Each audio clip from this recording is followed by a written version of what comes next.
Good evening, everybody, and welcome to the Toon review for tonight's transfer show. A lot of people were asking where TTR Friday has gone this week. We need to fit these transfer shows in, guys. We've got so many players that we want to go through and have a look at, and you know that have been linked to Newcastle. And no, we're not saying they're going to sign, of course not. However, you know, we do want to go through them, and we have loads of transfer shows. And given that it is the transfer window, it is the perfect time to do them. But TTR Friday will be back next week, and we'll get you guys on to see how we've done against, Bromley and then Wolverhampton. I don't know how to say it in that kind of I daresn't say Brummy accent because it's not, is it? It was magnificent, whatever it was. Yes. It's Brummy, but you just tune it down a bit more. Interesting. Less high pitched and whiny. It's Go on then, Alex. Let's have yours. Come on, then. Well, it's Troy Deeney, mate. We're throwing for any Brummies in the chat. We love you. We just don't like Troy Deeney, so the joke's going to fly. I'm afraid. Fucking hate that guy. Until that's blown over, it's open season. I went all Ace Ventura there, didn't I? Yeah. I fucking hate that guy. Anyway, welcome everybody. My name's Paul. I'm joined by Alex and Lady Sam, of course. Billy was hopefully going to be with us. He's running a bit late. But if you do enjoy the show, don't forget to give it a like, guys. Very important to the channel. And of course, please do subscribe if you're new. Less than 150 away from 35,000 subscribers, which would mean we'll have made 1,000 subscribers in just 2.5 weeks if we can get it over this weekend, which will be absolutely incredible. So please do subscribe. Make sure you hit that notification bell so you never miss an upload or a live show. Support the channel in the usual two ways, guys. Membership, which is the join button underneath us, and of course super chats, which is the $ under the live chat. That will guarantee your comment to be read out on tonight's show. And a massive thank you, as usual, to Mamaroo Records for sponsoring the show. If you're ever around Whitley Bay Town Centre, pop in and see Steve. Mention you're a TTR customer. He will do you a very good deal on vinyl, CDs, music merchandise, sport merch, and of course gift cards. If you can't get into the shop, check them out online. That is pinned at the top of the description. So thank you again to Mamaroo Records. Good evening, colleagues. Good evening. It's your turn to say it, Sam. Go on, Oh, Sam, is it? Oh, yeah. Okay, and good evening to all the Magpie Massive. Yeah. Out there in viewerland, you keep forgetting that bit. God's sake. Oh, you just cannot get the bloody stuff. You cannot get the bloody stuff. Anyway, news from Newcastle United. Isak Hayden has left again, and he has gone to Portsmouth for the rest of the season on loan. He does have another year on his contract, which runs out in 2026. So I don't know, Alex, whether this might be a possibility of a permanent deal in the summer. Don't look too enthusiastic about it. No, I've got to get motivated to talk about this. But, mate, the amount of hours we've done on Isak Hayden in the last, 2.5 years? Yeah. It was basically when Eddie first joined us, it was, is Isak Hayden maybe going to step up and help a little bit for a year or so? Got a knee injury and has just been sat there just rotting and just going out on loans. I think he did quite well at QPR in the QPR loan. A lot of the Portsmouth fans, the initial reaction seems to be really positive. They think it's quite a coup for the sort of standard of player he is, which probably is. He's not a bad player at all. It's just obviously can't seem to find a permanent suitor for him. It was that sort of flock of players, and I'm not going to say group, I'm going to say flock, that was re-signed by Mike Ashley right at the end. There was like 4 or 5 of them that got outrageous contracts. The only one that's worked out quite nicely for us was the Murphy one. The rest of them were absolutely pants, and they really hurt us financially. So it was Dwight Gale, and it was Hayden, it was Jamal Lewis. It was all of those. They all got really, really long contract extensions. And it really made it challenging for us. So I wish the best for Hayden, because obviously I know he wants to get in the Jamaica team and be called up and progress. I want him to get a permanent transfer, because surely he must be bored as a professional. He just keeps hopping and loaning. And he needs somewhere permanent, doesn't he? He wants to go play football and belong somewhere, and he deserves to. He's a good lad. So Yeah. And Sam, it seems to have sparked more salty tears around the Premier League, certainly with Liverpool fans, about Isak winning the Player of the Month award.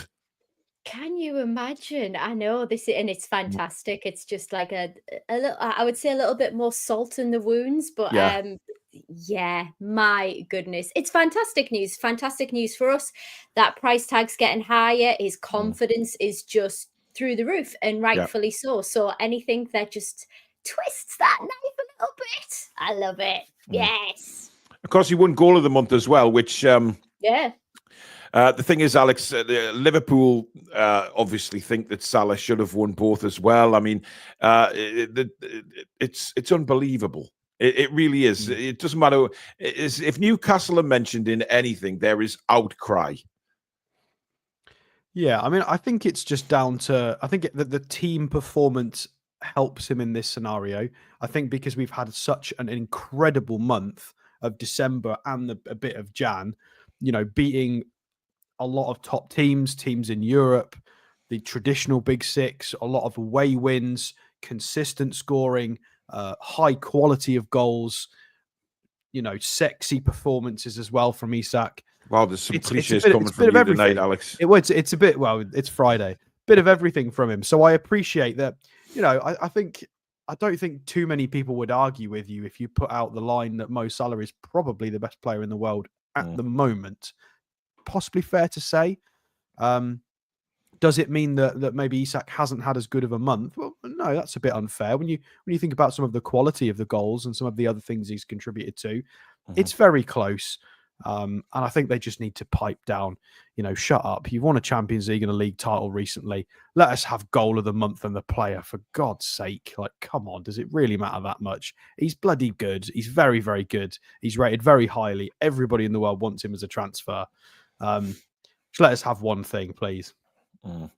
It makes you laugh. I mean, Sam, Newcastle United seem to be, quite hated at the moment. I think is the right word throughout, not just the pundits and the media, but other clubs themselves. I mean, don't get me wrong. There is some decent fans of other clubs who've said that we are very good to watch. We've got a great team, but doesn't it just make you realize how good we are at the minute that we're so hated?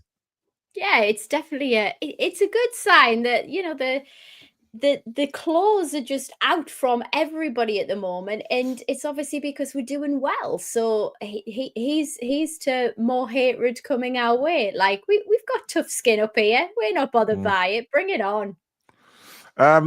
It looks like Dubravka might be staying as well, Sam. So how do you feel on that? Given everything that happened on Wednesday night or Tuesday night, sorry. It's an interesting one, isn't it? Because I'm pretty sure I saw some emotion from Dubs on the pitch. I think we all saw emotion. Yeah, definitely. Yeah, and I was really thinking, wow, it's in the bag. He's actually leaving now after a long time. He's taken a lot of stick from me included, and to hear that he's staying, I'm not actually angry about it, given the form that he's been in. I think he's been fantastic. I think he's been doing really well. I think for me, seeing his distribution in comparison to Pope's has really shone a light on what we need to look for in our next keeper, because we love a keeper. But having his distribution just means that we've been missing out their attacking line, and we've been able to progress up the pitch so much quicker. So hats off to Dubs. I wouldn't mind keeping him on an extension, but I did expect him to go for a hefty fee. Indeed. Good evening to Billy Bob. Evening. How's everybody? We're Billy. okay. We're okay. How are you? Fair to middling. Okay. We have a new member of the channel, Cheel H. Welcome to Members Club. Thank you very much for your support. And a super chat from Kieran. The goal that Isak scored that got him the award, you don't expect him to score. But the goal that Salah got him nominated for, you expect him to score. Yeah, I mean, it was a fabulous strike. Just talking about Dubravka, Billy, looks like he's staying at the club. Well, that's good news, isn't it, the way he's playing at the moment? I mean, if we weren't going to get a fee for him, I didn't see the point in him going anyway, to be honest. Yeah, Yeah. Also, Craig Hope announcing Arsenal can't buy Isak in the summer either was joyful to hear. So the fans will finally shut up. Will they, though? Well, Alex is talking, but he's on mute. Yeah, I'm so outraged by that. My God. mic's not working. I don't think we need it. All due respect to Craig Hope, I don't think we needed his say-so on whether that Arsenal can afford 150 million plus on. Yeah, that wasn't necessary. I think we could have all worked that out for ourselves. I mean, that was 150 million 2 weeks ago. I mean, surely the price has gone up since then. Laura, I wouldn't believe that, to be honest. Rooney to Everton, I think people are trying to put 2 and 2 together and getting 5. I think the obvious choice for Everton would be Moyes, certainly to go in and help them avoid relegation. I think that would be a fair assumption. Rooney hasn't exactly got a great managerial CV right now in order to go to Everton and do anything. I think that would be a huge risk. But I guess we'll see. But I think I pretty much think that it would be all on Moyes, to be honest. NUFC Chronic says, Lady Sam, are you still Eddie out? Billy admitted the other day after the Arsenal win that he's back over the fence in the Eddie in camp. Where do you stand? When I'm wrong, I'm wrong. Full accountability. Wow. Eddie is one of us. One of us. One of us. One of us. Yeah, you know. Billy, I think you've got. I know, Jesus. but you know what? I've wanted to. What's he doing? I don't know. Nothing. I think there's a delay, Sam. Well, that might be what it is. All right, okay. I'm like, I'm prepared to see Billy do something, and he didn't do anything. Anyway, please God, yes, no. I will admit. I admit when I am wrong. I was wrong, and there was hard times. It was very difficult to watch, and I would like to see this run of success continue. It's been magnificent to watch. He's doing us all really proud. Yeah. He wasn't wrong at the time, Sam. And to be fair to you, he wasn't wrong at the time. We wanted to see improvement, we wanted to see him learning, and he's clearly done that. Yeah, we were struggling. We were struggling. By the way, Newcastle United have not announced about Dubravka. I need to state that. There is no official announcement from Newcastle about Dubravka staying. That is the general consensus of media. So let's just leave it at that, because it still could happen. I mean, you know, no one hours shows. 8:30 tonight could announce he's gone. You know, we'll see. Right, judging by Eddie's press conference, it doesn't sound like it. So, yeah, well, you never know with Eddie's press conferences, Alex. They can be very misleading at times. Trafford stood backstage behind. Joel says, "I'm aggressively howling until we get relegated, or I die." Joel, that's an interesting statement to make on a Friday night. Baz Down Under says, it's okay, Sam. You are allowed an alternate point of view. Well, not according to some people who wanted us sacked, but, never mind. No transfer out for me this season. Absolutely not. His in-game management is still a bit iffy, but if we get the right results, I don't care much. Well, it wasn't Tuesdays. In-game management was absolutely top-notch. Yeah, I'm not getting into this in-game management thing again. He's winning games, and nothing can take that away from him. You know, we as fans can say all we want. However, he's winning games. Tom says, I don't think NUFC would announce that Dubravka is staying, but they will if he leaves. That's a good point. They don't need to announce anything if he's still a Newcastle United player. Kyle says he doesn't understand anyone who is or has ever been Eddie out. Madness. Well, Kyle, there was a lot of people. But, you know, all we wanted to see was Eddie turn it around, and he did it. So, you know, he's turned it around. We are now playing some brilliant football. Let's just enjoy this wonderful tsunami that we are surfing right now. I love that. Yeah. Get in. Well, I tell you what, I have to, yeah. Basil says Newcastle will continue to thrive in spite of the hate or the efforts of the officials put in to keep us down. We are truly united. Ray says the Toon are going back in the right direction again now, and that's what is important. Joel says, I didn't mean to sound morbid, and I wasn't expecting to have that read out. Just Eddie all the way until we've won everything or are no longer competing. Absolutely. Absolutely. Niall says, Tuesday was proactive game management. I want to see it a few more games, then I am back over. Okay. Right. Have we got a first player of the evening, Alex? Well, we have a transfer article to look at first, which I managed to find. I just thought it was quite interesting. Obviously, in the light of Kuzanov being linked with basically every other club in the world since we did him on our transfer show for us. Yeah, he's now being linked with a £50 million move to Man City. So that has since gone from 2025 from Lens to 50 mil to Man City. So I think that ship has probably sailed and driven off. Yeah. So driven, no Kuzanov. Alex, driven off? Do boats drive off? I was going to make a joke about a motor being on it. Or do they just sail away? I think, never mind. I'm sure nobody would have pulled me up on that. It's annoying because I really liked Kuzanov. I thought he would be like a centre half Mitrovic. I thought we'd have loved him. I thought he's one of those players that would have been great in the black and white. What did you say there, Billy? I prefer driven off to Kuzanov. Do you know? So this article, Igor Jesus, or Jesus, I think you would say in Brazilian Portuguese, been linked to Arsenal, which is a really interesting move because I think there were question marks about maybe his ability to do it for us. So that's a big compliment, that link for him. But still, I love this guy as a player. I think he's fantastic. His personality is great. He's been called up to the Brazil team. He was at the back end of last year. He's banging them in, doing really well. Plays in black and white already, but I just thought it was quite amusing. He was linked to Arsenal. So a lot of the players who we've been interested in have started being linked to your Arsenals and Man Cities and Real Madrids and stuff. So we are shopping in quite an exclusive pond. It's a cliche that Eddie he himself has used. It's quite... Everyone else has got they've got their eyes on all of these players as well. So it is really, really difficult. It's limited. However, the first player, if you want to go, we're not going to read all of this anyway. We're going to go and have a look at the first player, which is Lee Kang-in. PSG, yeah. He is indeed.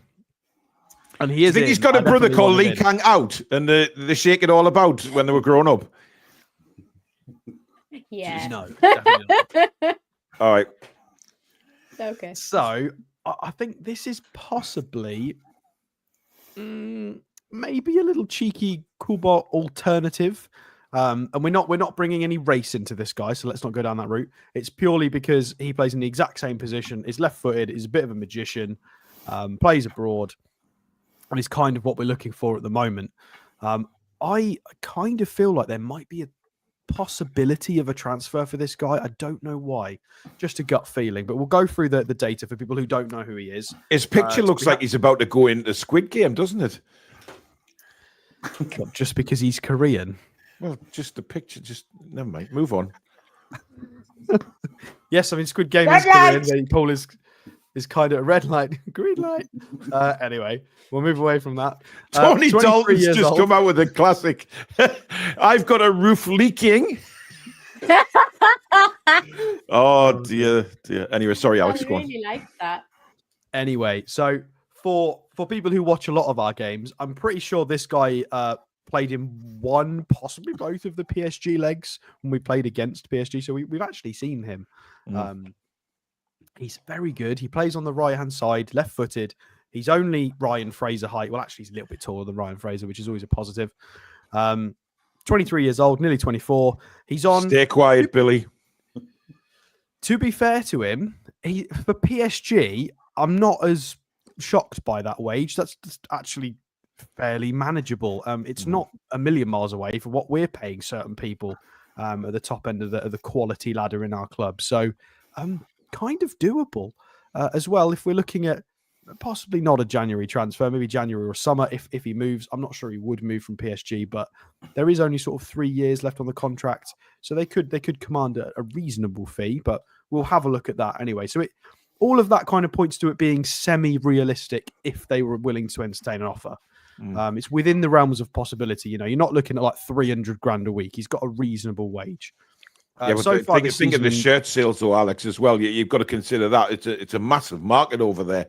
Oh, for the Premier League. 100%. Yeah, that is something that's not a racial comment. That's factual. When you look at the market in Asia, some of the fan bases and populations, it's just fair to state that there is an enormous following, especially from Korea because of exactly on at Spurs. Yeah. I remember there was there a Chinese player who went to Valencia, and there was something like, I can't remember what it was. I don't want to misquote it, but it was millions of people tuned in for his debut for Valencia. Yeah. I think he got subbed on or something. Millions of people streamed it in China. Like it's a big market, very, very big market. So it can definitely help. In terms of his output this season, 900 minutes in League 6 goals, 2 assists, which is very productive. Considering it is only from 2.7 XG as well. He's either overperforming, very good, or a bit of both. I think it's probably the latter. I think it's a bit of both. 3 expected assists, so he's been shortchanged by his teammates there. Champions League, 325 minutes. Nothing from those minutes yet from him in the Champions League. And if we scroll down and have a look at the data, it is letting me view him as an attacking midfielder / winger and also a midfielder. He generally plays on the right wing. I think he's joined the midfield a little bit in a 4-3-3-ish. Hang on. Whoa. Nathan, nobody is making casual racism remarks. Don't be so damn stupid. For God's sake, get a grip, man. What is the matter with you? Some of your comments, mate, are just bizarre. We're talking about people in the chat, though, Paul. Well, I haven't seen any in the chat, but it's a bit of banter, for God's sake. Christ almighty, Nathan, just calm yourself down. Bloody hell. Go on, Alex. Well, I mean, yeah, it wasn't aimed at us, Paul. I think it was people in the chat. So, well, if it's people in the chat doing it, then pack it in. But it's mainly banter, certainly from what I've seen. But it's been dealt with, says Julie. So I'm happy with that. Let's go. Okay, right. Let's sweep that under the rug. Anyway, so some of the data as a winger. I mean, the data's a little bit muddied because he seems to have played across a couple of positions. So we're going to have to look more at the numbers than the percentiles to get some kind of context out of this. So 3 progressive carries, just over that is okay. It's middle of the park for progressive carries, just under middle of the park for successful take-ons. However, if we swap that to midfield, it's amazing. So Jesus Christ. Yeah, it's probably somewhere in the middle. So he's quite good. When it comes to progressive passes, he's very creative. He's got a lot more vision, good way of pass. Obviously, PSG have got a lightning quick front line as well. He's got Moanis and Dembele's and stuff to pass through. So, willing runners, very careful with the ball, high volume of passes, good at retaining the ball, high pass completion percentage because he plays in one of the most dominant teams in the country. Defensive output, quite hard to measure that metric when you're playing for such a good team as PSG because he's got the ball. That being considered, still a really high tackle output. So well above average, considering that PSG, again, always got the ball. So I think he played more central against us last year, Stato, because you had Dembele on the right and Mbappe on the left, didn't they? I'm pretty sure he played in the middle. Yeah, potentially. I think I've seen him on the right side of the midfield and on the right wing. He might have played. I can't remember that. I'll take your word for it, Billy, definitely. Shot creating actions as well definitely gives weight to the fact that he's creating stuff for other teammates. Good way to pass, creative. That's a lot, by the way. That's the top 9% in Europe for creating things for teammates. Anyway, so midfield, again, I wouldn't really read too much into that. I think the shot volume's on the lower side, 2 per game. Would have maybe wanted a tiny bit more from him, to be completely honest. And if we scroll down and have a look, we have some similar players in here that match his statistical profile. Akliouche, who we very much admire on this channel, as a potential signing from Monaco. You've also got Kramaric, who was fantastic at Hoffenheim for a long way. He's still at Hoffenheim, I'm pretty sure. Julian Brandt, of course, is an absolute wizard. We were terrified of him against Dortmund. James Maddison, we know, can be a wizard as well when he's not diving. It's an impressive list to be in. Phil Foden, Pulisic. You can kind of see the vibe here. You've got quite technically gifted players that can play kind of midfieldy, widey, bit of both. He's got that in his skill set. it's definitely backed up by the kind of players that are on this list as well. In terms of his how gettable he is, yeah, 30 goals, value. I'm not sure that's you Europe would sell him for that. highest value, apparently, current market value. Currently the highest it's ever been. Obviously, the transfer market valuations are a bit low. They're very humble, I would say. You would imagine they would be fishing considerably more than this, I would imagine. But again, it depends what they want to do. Obviously, they're looking to maybe loan out Kolo Muani. That's been well documented, especially by Athletic and stuff. So I think that's probably quite accurate.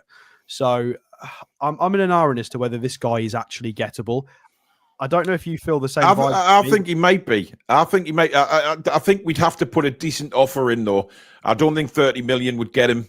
I think we'd have to put a really decent offer in and just, prick the ears up of PSG, because, I mean, look, PSG, for all the money in the world they've got, they still might need to offload a couple of players. So I don't know. I think if we went with a decent offer, but the problem is how much are we going to get him for? Because they could ask outrageous prices. This is one that I just don't know. It's like when you're going into a football manager negotiation, then I'm not sure. I feel like we could go in with a 30 or 35, and they might sit at the table and have a conversation. Would they loan him out? Do you think would a loan deal be optional? What PSG lined up like lately, Stato? Because anyway, you can quickly look at that. Yeah, he's been used. I mean, when you have a look at his SOFA score, he's been credited with being his strengths being consistency, passing, playmaking. I mean, aerial duels, fine. He's 5'8". I mean, everybody's got a weakness. But a bit height doesn't necessarily mean you're not going to win aerial duels in football. Kieran Trippier is not the tallest, and he's fantastic in the air. So it's not always about that. You look at those bars, so consistently high ratings. It's crazy. And if we scroll down, I mean, there you go. Look, lots of good stuff. So against Monaco, which is in the Trophée de Champion, which sounds like trophy of mushrooms. It's a trophy of champions, Alex. Champignon. Champignon. Trophy de Champignon. There we go. So this was the latest lineup. Dembele has gone central. Ooh, evolution for him. So he's gone right wing this time with Desiree Doué, who we missed a vote on that one, but never mind. Yeah. Of course, they've got Bradley Barcola as well, Moane. They have got a lot of other players in these positions. Played 67 minutes. Big chance missed. Couple of shots, a dribble, 4 accurate long balls, an accurate cross, 4 key passes. So there you go. There's the meat of his game. Is the creation, the 4 accurate long balls, 4 key passes, playing people in. Couple of ground duels as well. But I think it's more about their squad depth. You can see he's really, really good ratings. Let's go and see if he's been used in different positions at all. He didn't start this game. He must have come on for somebody. He came on for Barcola, 65. So there's a lot of rotation there. I mean, in terms of the PSG squad, who's he got to contend with? Let's have a look at the squad. So forward line for them. Oh, not all of these are forwards, by the way. They've snuck in the midfielders because SofaScore seeming is having a bit of a day off. Dembele, Asensio, Gonçalo Ramos, Barcola, Moani. They've got Desiree Doué that will play up, wide. Kang-in Lee, obviously, we're looking at. So that's what? 1, 2, 3, 4, 5, 6, 7. Yeah. Might be space for a departure. There's quite a lot of forwards there. Obviously, they've entertained Moani leaving. I feel like it's realistic. I feel like if somebody tests them, they might be interested. They might want a bit of cash to go and splash elsewhere. Who knows? Depends if anybody cares about Moane or not. What do you reckon, Sam? If he's that good, are they going to want to let him go? I think it depends on how many minutes he's getting over the course of a season. That'll be the true indicator of whether there's any appetite to cash in on the lad. I mean, he looks great. He does look great, but I can imagine his wages will be high. His price tag will be high as well. Out and About with Rob's just put on, apparently the Toon game has been cancelled. Does anyone know if it's true? That's surely not true. There's no reason at all for it being cancelled. There's no weather problems. There's no... Better not be. I've got tickets. There's no Sky Sports News about it. I've got Sky Sports News on now, although they are doing a transfer show, strange enough. Yeah, I don't think so. I haven't heard anything. I wouldn't worry about that. It's probably somebody trying to ruffle feathers. There's certainly not. There's a journalist who works for ESPN BT Sport, Julian Laurens, suggesting that Man City have reached an agreement for Kuzanov now. Wow. But again, it's a random journalist saying that, so we'll wait and see. There's nothing I can see on Twitter about match being off. No, definitely not. I don't know where that's come from, Rob, to be honest. By the way, Carlisle United have just announced that they've signed Paul Dummett on a short-term deal until the end of the season. Wasn't he at Wigan? Well, I'm seeing him now pictured 33 minutes ago. Carlisle United announced the signing of Paul Dummett on a short-term deal till the end of the season. And he's pictured in a Carlisle shirt. That's from Carlisle's official X account. So Dummett has gone to Carlisle. Good luck to the lad. Baz Down Under says it's from the Chronicle about the game. Oh, it's the under-21s that have called off. It's the under-21s. It's not our game. Oh, he's probably written a clickbait headline to make it look like it might be the senior game. I would imagine. It's just under 21s. Sorry if I'm wrong, but judging by what the Chronicle puts out, probably it's about that. Yeah, sounds right. Yeah, it's the under 21s game. Jesus fucking Christ, man. Oh, Paul. By the way, I don't know if you remembered, but I felt like it was probably fair to say happy birthday to Christian Atsu today as well, which was posted. Yes, absolutely. Social media. Yeah, never forgotten. And thoughts to his family. Obviously, anniversaries of passing away is not going to be easy for them, but hopefully the pain eases with time, as they say. Anyway, Billy, what do you reckon? Yeah, I'm a big fan of this kid. Yeah, he can play in both positions. He is a good player. He's only young. Got a lot of ceiling to fill yet. Wages seem quite reasonable according to whatever the stat it was, 115k a week. Yeah, it's 139 euros. Euros, yeah, it's about 118k, isn't it? So but if he's going to want a pay rise if he comes to Newcastle, so we'd have to pay 150k a week. Yeah, I guess we could do that. Yeah, for some reason it's seeming quite feasible to me. This one, I don't know why. Yeah, but we might bid somewhere between 30 and 40, and they might just slam the door in our face and go, absolutely not. We're not even going to entertain this, or they might. I don't know. It's a strange one. Billy, have you heard that Isak Hayden signed for Pompey? I have, yes. Yeah. Only until the end of the season, though. He's still got another 2 years to go, hasn't he? He's got a ridiculous contract, hasn't he? Yeah, he's got 1 year to go. Cool. It's Jesus. Anyway, second player of the evening. Oh, I don't know what the hell. You wanted him. You're going to have to say his name, Paul. It's Kevin. Kelleher from Liverpool. There you go. Kevin is how you pronounce his first name. I'm not even going to try, Billy. Say Kevin. It's easy. Middle name. I'm not bothered. I'm not saying it. Oh, what? Fucking Kevin then. Odran or Ochran or what, I don't fucking care. All I know is he's called Kelleher. He's a good goalkeeper. He is. Yeah. Okay. Right, Paul was quite excited. All about right, this next one, player then. keep talking about, right. No, I wasn't, Alex. Let's just get one thing straight here. I did say in one of the news shows that I would probably prefer Kelleher to Trafford, but the Kelleher deal, I think, is going to be harder to do in the winter window than it is in the summer. And if Dubravka did go, then Trafford is the option that we would probably go for. Fair. Okay. Thank you. Anyway, let's move on. I've got no idea how to say his first name properly. How was it, Billy? Kevin. That's how to pronounce it anyway.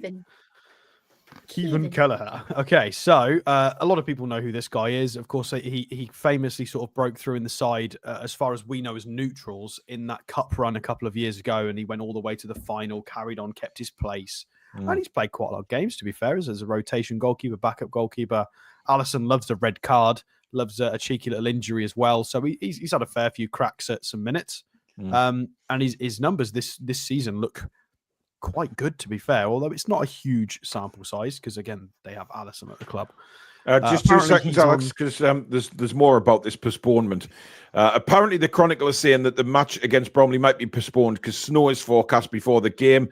It's a clickbait article. Just says it might be called off because a few Football League ties are already off. Yeah, but St James's Park is... Oh, there's no snow forecast, is there? I don't know. There might be, possibly. Again, it's unnecessarily clickbaity. Just do bollocks. better journalism, and you'll read it. Like, if there's no snow where I live forecast, there certainly won't be any snow in Newcastle, right? Because I'm telling you, I'm closer to the sun than Newcastle, and you know, if it rains in Newcastle, it snows where I am. So bollocks. Sod the Chronicle. The game will be on. Jesus Christ. Anyway, let's get on with it. Ooh. Anyway, so Kelleher, guys, the goalkeeper. He's only on 10,000 English biscuits. So, I mean, really reasonable. He's on the same wage as Gillespie, I'm pretty sure.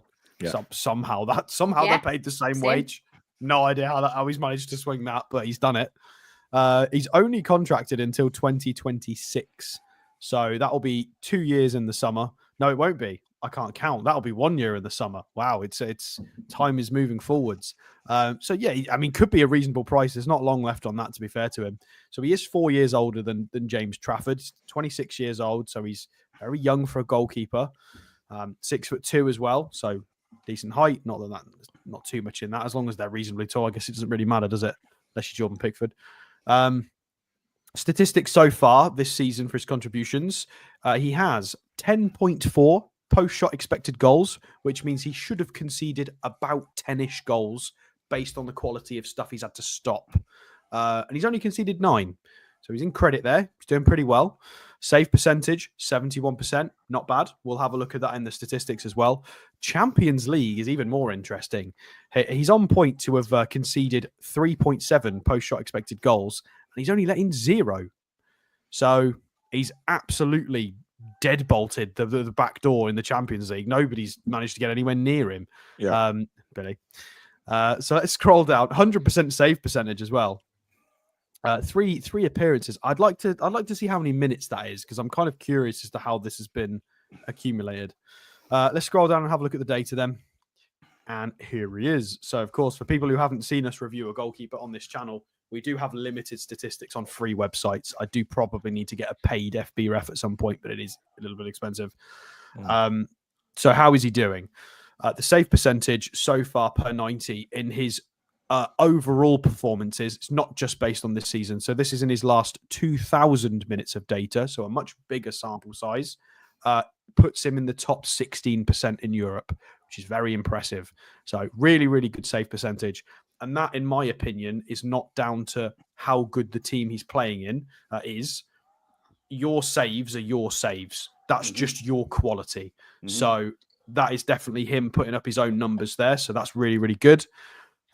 Goals against, that is one thing that maybe is inflated by being in a good team. So, you know, he's got very good defenders in front of him, apart from Trent, of course, but we'll move on. Defensive actions outside of penalty area, 1.32 per 90. So that's how many times he comes out of his area to go do big starfish, sweeper keeper, stop the ball, nick pipe kind of stuff. It's a fair amount.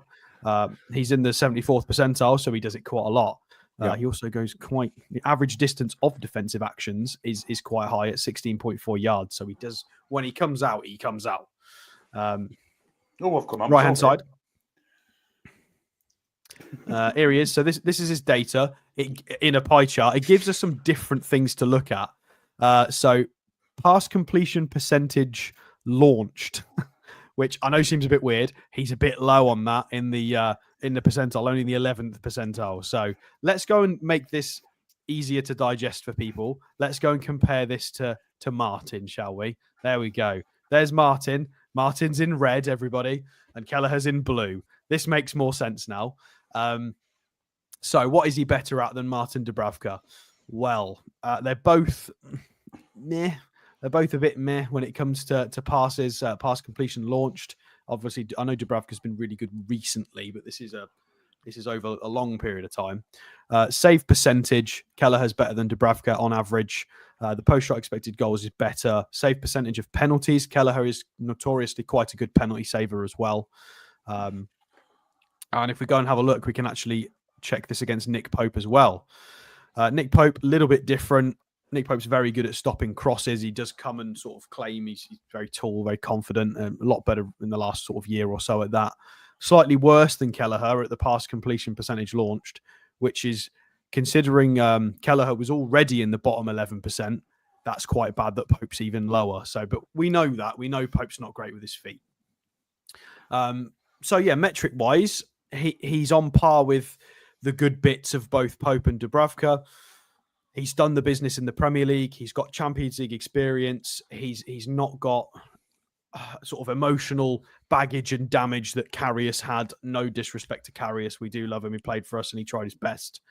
In terms of what kind of price we're looking at, 20 caps for Ireland, by the way. Not sure how much that helps. But I've got 15. He spends most of the time maybe doing shot runs, picking the ball out of his own net. But yeah. Anyway, market value, 22 million European biscuits. One and a bit years left on the contract. Depends. Yeah, so we'll have a year left in the summer when I think we would really probably look for him. Well, unless we either go this month or summer if we're interested in this guy. So it's either going to be 12 or 18 months, one or the other. Yeah. Yeah. Price, I think, is possibly going to be quite similar to the Trafford fee, to be completely honest with you. Yeah. I think Burnley paid 18 for Trafford. So they're going to want to make their money back at least on Trafford. So they're going to want between 20 and 30. I would imagine Liverpool would try and go for similar for Kelleher as well. It might be because he's Premier League proven, Champions League Champions League experience. So he's slightly more of a sure thing than Trafford is. Maybe I think Trafford might have a higher skill ceiling. There's the potential that Trafford could go on and be superstar, but we don't know yet.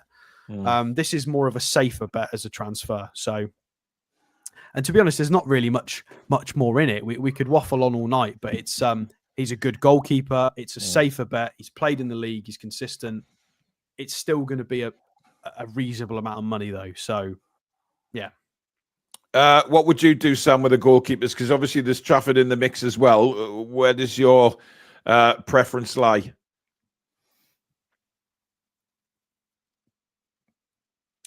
Well, I guess it all depends on what is happening with Dubs now. I would happily keep Dubs in the form that he's in, and go for someone who's got a higher ceiling for development opportunity. He's much younger. I mean, what could Eddie Howe get out of him, given how, he's a good lad already. I mean, ultimately, the lad's got Premier League experience, Champions League, which is great. But I'd probably rather have someone who's got a bit of a ceiling for growth. Good point.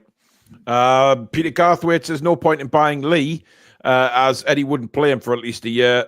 Could we sell the likes of Asula, as he's obviously never going to play him? Well, I did talk about Asula this morning. He wasn't. He said it's the usual spiel about Asula that he's getting, he is improving, etc., etc. So he did give us a decent insight actually in the way he explained about Will Asula. He mentioned that he's happier to bring him on if we need a goal. He's not as happy to bring him on in defensive situations. Yeah. So he's clearly talking about the fact that that's why he brought Willock on. Because Willock, when necessary, is considerably more experienced at dropping into midfield and keeping and making the right decisions. So he did explain that. Oh, by the way, I completely dropped the ball on an important fact. Obviously, they have Mamardashvili, who's going to come in at the end of the year. So I can't believe I forgot about that. Really, that's why I think Kelleher will leave in the summer, because he's not going to get a look in with Alisson and Mamardashvili, is he? Let's be fair. It's very likely that Mamardashvili is meant to be the heir to the throne of Alisson. Yeah, well, that's what they've always said. They've said that for a while now. But I think it's going to be very difficult. And Kelleher's already come out and said that he wants first team football. He believes he's good enough for first team football, and he does want to stay in the Premier League as well if possible. So the options are there for Kelleher in the summer. Billy, I don't know about where do you like? Because I know you're a big fan of Trafford, aren't you? Yeah, Trafford was a man for me, but unfortunately, Kelleher's a better goalkeeper. I'll take Kelleher all day, every day over Trafford. Yeah. It's an interesting one because, you know, you like Sam said there, you've got Trafford, who is a very, very, very good goalkeeper now. How old's Kelleher? 26. So, you know, he's got, 5 years? Or I generally think that Trafford could come in and improve even further. I think the issue is, it's what Sam said. Sam mentioned about skill ceiling, and it's right. If we have to make a decision this window, Kelleher's a safer buy. And obviously that's very short-term thinking, because we're thinking about a purchase that's going to be safer for the rest of this season specifically. Kelleher's more likely to come in and be safe hands, whereas Trafford still had a bit of a wobble last year, psychologically struggled, had to come out the Burnley team when he was struggling in the Premier League. But if it's a decision we can make in the summer instead, then Trafford's probably fine, because he'll have a long time. He'll have a full pre-season. Depends. It very much depends on the Dubravka situation and whether we want to or need to talk now or later. We're talking a lot about Dubravka here, but let's face it. I think Newcastle may look to offload Nick Pope in the summer. Maybe. I don't know how you guys feel about that, but I generally think if we're going to go for a goalkeeper, it's to come in as number one. And I do genuinely think Newcastle United may look at offloading Pope. As somebody said in the chat before, that possibly Newcastle will offload, if Dubravka stays, they will offload both in the summer, i.e. Pope and Dubravka, and possibly bring in Kelleher and Trafford. That's an interesting scenario. That's an expensive scenario, considering we need players in other positions. That's 40-odd million at least when we need other areas. That's... I mean, how much would we get for Nick Pope in the summer? It's risky. I think the other thing with... Go on, Sam. I was just going to say, I think with Kelleher, we need to also consider that, you know, goalkeepers have longer careers than other members of the football team. So, you know, it's not as if we can just say, oh, well, he's older, so we should discount him because he's probably already at a ceiling. You know, goalkeepers, you know, have got a lot more in the tank than other players do. So it might be that he still has development room himself. So it's an interesting one. 26 is no age for a keeper, is it really? What is this, Robert Dowling? Yeah, for a keeper, exactly, Billy. Can I have the lottery numbers, Mr. Dowling, please? That's awfully specific there. How do you know 37 to 48. It really is. Okay. Yeah. He won't cost that much. He's only got a year on his contract. No, yeah. Yes, Sam's internet is still not fixed. 14th, she gets a new one in, guys. And it does feel like we're talking. Do you remember back in the 90s when you used to ring family up overseas and there used to be such a massive delay? It's like Sam's in Mongolia. The pug is running as fast as it can, as is the hamster. Yes. So sorry. They're trying their best. Don't worry about it. You're 4 days away, Sam. That's all. Sorry. 4 days away. Right. Final player of the evening, Alex. Let's. I'll wait till it's in my sights. And it's Tyler Dibling, everybody. Officer Dibling. He doesn't look very happy to have had his picture taken in there. It's probably because it wasn't going. Well, would you with a haircut like that? Dear me. I don't know. I'm definitely getting old because I don't understand these haircuts nowadays, but never mind. Anyway. Welcome to the four old bastards. Yeah. Get your haircut, you scruffy little... Speak for yourself. I knew you'd say that. Oh, dear. We need to get him up to the northeast just to show him the... Because the lads have all got the same barber, haven't they? Joe Linton, Lewis Hall and Tino and stuff. They'll go to the same guy. Anyway, Tyler Dibling, guys, he's been linked for quite a while, and we've been putting it off because I've been wanting to do people who I think were a little bit more, I don't know, more likely to join and been a bit more buzz around him. So Tyler Dibling's been linked with a lot of other teams as well. Very highly technically gifted. Has been used in sort of midfield, a little bit out wide. He's been used a lot this season, kind of next to Adam Armstrong. We love Adam Armstrong, Geordie as well. So, yeah, he's been kind of used to try and knit the midfield and attack together. Southampton's kind of, everything's fallen off a cliff a little bit. You know, start of the season when we did a lot of Southampton talk, high possession. When they played us, they looked like a really well put together team. and they've just not been able to sustain it. It's fallen to bits. But this poor lad has been a bit of a shining light. You can tell his technical quality has been shining through. He has a couple of goals in the Premier League, should have an assist as well, but somebody else can't finish dinners. He's got nearly 1,200 minutes in the league as well, which for his age, fantastic. Scroll down and have a look at the data. Please take it with a pinch of salt. So this is him as an attacking midfielder, but bearing in mind, I think he's probably somewhere in between attacking midfield. This for me is hard to do age, stats, Alex, because Southampton are garbage and they haven't done a lot of attacking. So, it's very difficult to get a good rate of how good this kid is. This does him dirty. This does him really dirty, because if you watch him play, he's kind of got slightly younger Lewis Hall vibes in terms of you can tell he's got really good technical levels.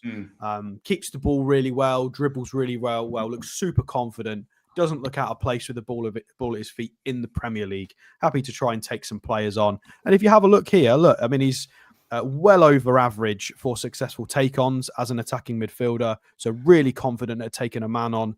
Progressive carries is above average as well. Pass completion is above average. So in a team that's really, really struggling, some of the important metrics look good. They look above average, and he's 18 as well. So I think that's exceptional that he's able to put out some of these numbers at that age.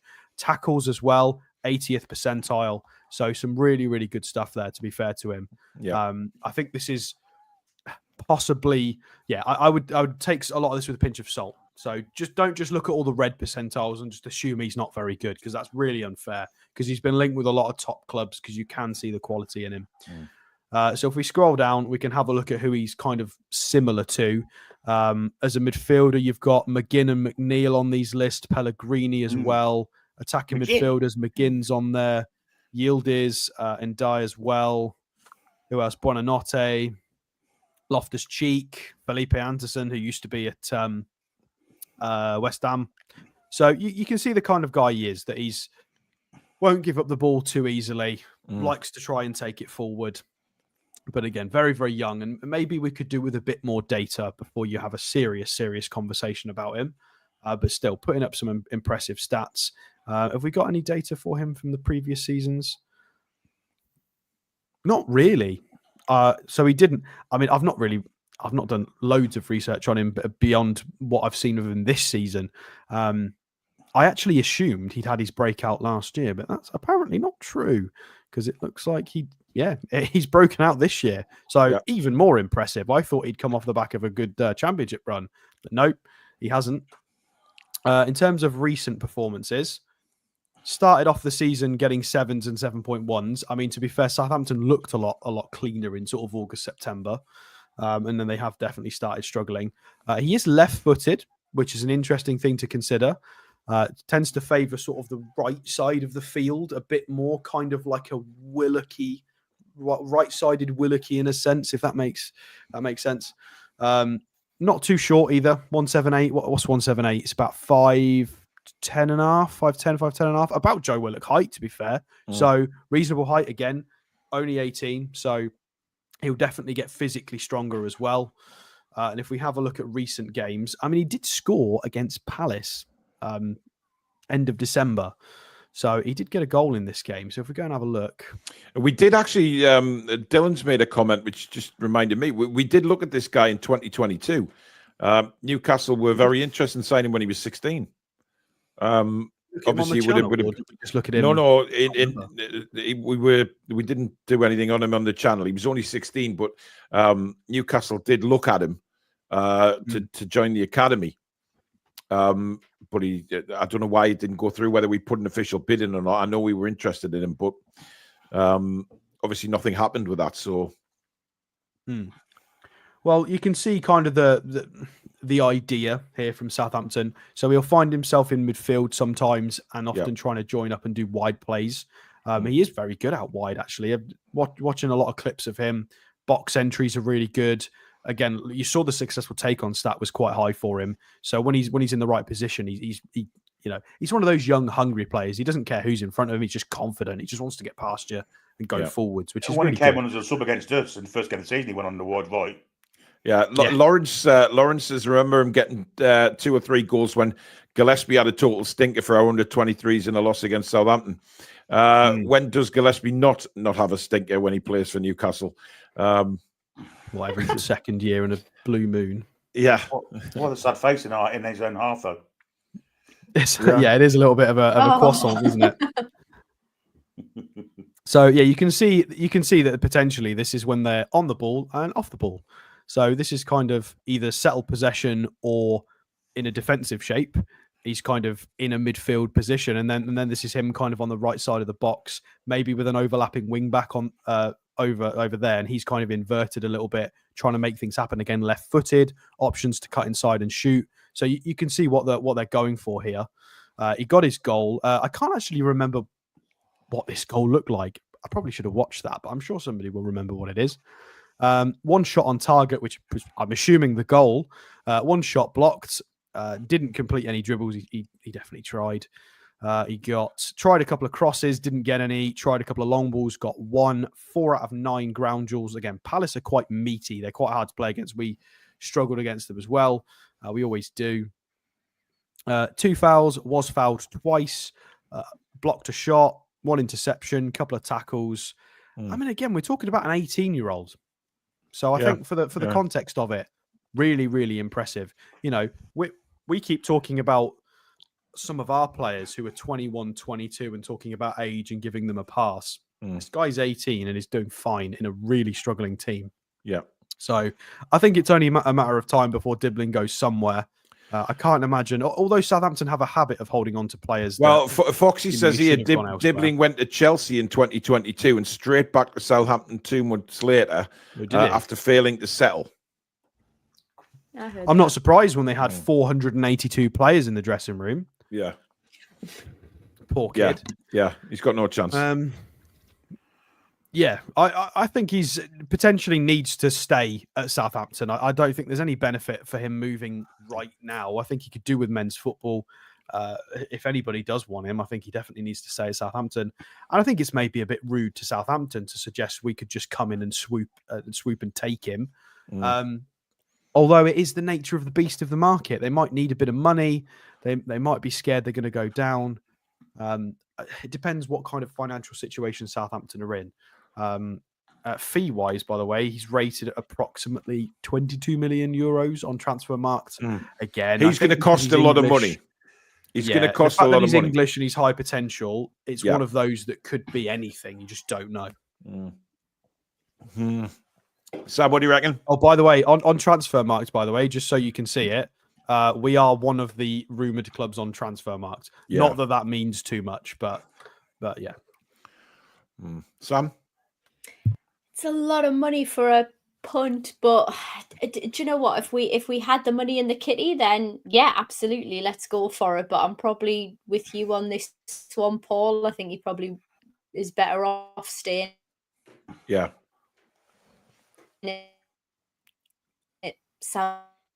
But we've got. Didn't get a word of that. Sorry, my internet. Dog shit. Just forget it. I don't know why I'm here. It's Friday, Sam. You've got to be here. Yeah, exactly. It was like talking. It was a bit like talking to Metal Mickey there. Do you remember Metal Mickey, Billy? Atomic Thunderbusters, yeah. Bitty. Yeah. Billy, what do you reckon? I like the kid. I think he's got an excellent future ahead of him.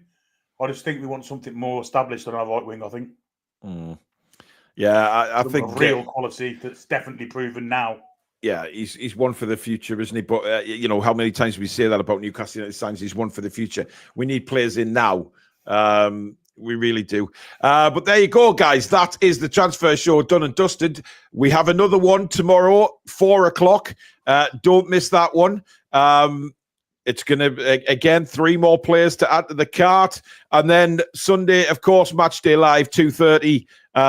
We start on this channel with a 3:00 kickoff against Bromley in the FA Cup 3rd round. And we will, hang on a minute. We play Wednesday, don't we? So we can do a match review Monday. a match preview Tuesday, match day on Wednesday. Wow, we've got a lot coming up, guys. It's just non-stop right now. It is non-stop. But thank you very, very much for joining us, folks. Thank you for your super chats, memberships. Mods, thank you. Alex, Billy, and of course, Lady Sam. And a massive thank you to you guys for spending Friday evening with us for an hour or so. And we will see you all again tomorrow. But a massive thank you to Mama Roo as well. If you can't get in to see them in Whitley Bay, check them out online. That is at the top of the description. Don't forget to give us a like. And of course, if you're new to the channel and you like what you see, please do subscribe. We are so close to 35k, guys. But enjoy the rest of your Friday night, folks. Good night. Away the lads and lasses.